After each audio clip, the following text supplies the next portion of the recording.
coronavirus is here to stay, and we need to make sure that we are up to date with the new things of how to make your event still funky, fresh.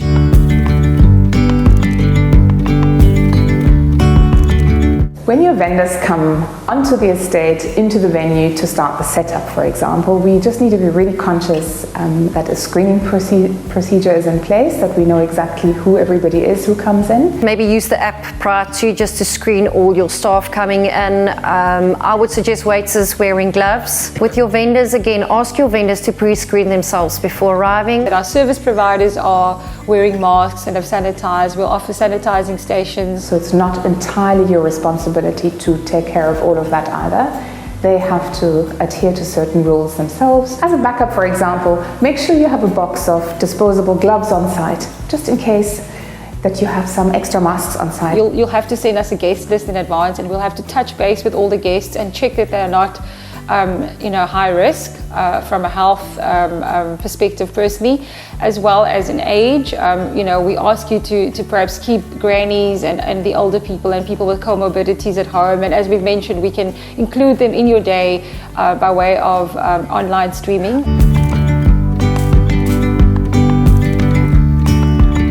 I believe guests will park, and I would say the immediate thing to do is for them to be sanitized by one of the waitrons, and then they get sanitized again pre-ceremony. Once they are served each meal, they will be sanitized before and after. Make sure that the chairs are sanitized and clean. We might need additional staffing.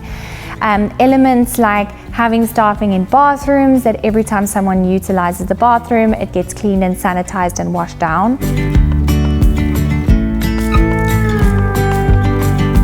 What happens should the temperature of a guest be above 40? Where do they go? Imagine they drove for 3 hours to get to the wedding celebration, wedding ceremony. Allocate a safe room, for example, at the venue where they can be isolated and taken home later. But the idea would be that they can't mingle with the other guests. Whether they have COVID or not, we wouldn't be sure.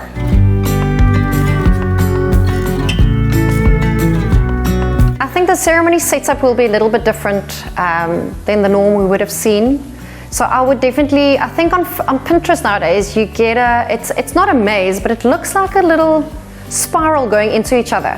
So you can still make it fashionable, you can still make it trendy, but I do see chairs being 1.5 meters from each other.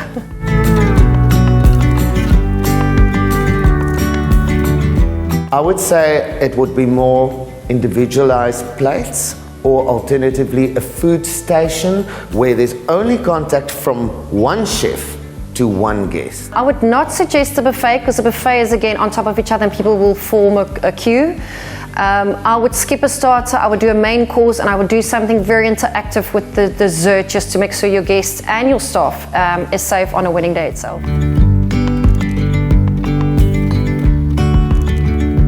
Open up the venue doors. Good ventilation is fantastic, and ensure that the families are seated where we have pre-allocated them according to our seating plan, and as well as a check that we have, the coordinator would have on duty. Having an educated guest is having a happy guest. So look at signage that can ensure guests understand how you as a couple want the protocol to run on the day. The bride and groom dancing, because they're going to live together forever, and maybe not have dancing at a wedding and just have people having their dinner at the tables in their family clusters, and not inviting them together, which is very difficult to keep them apart. We've also seen, and this is something we could continue to engage in, is having circles on the dance floor and having people, partners, husband and wife, dance together in those circles and then physically remain at a safe distance. So there are different ideas, and I think in time to come there will be plenty of ideas as to how we'll adapt to our new environment.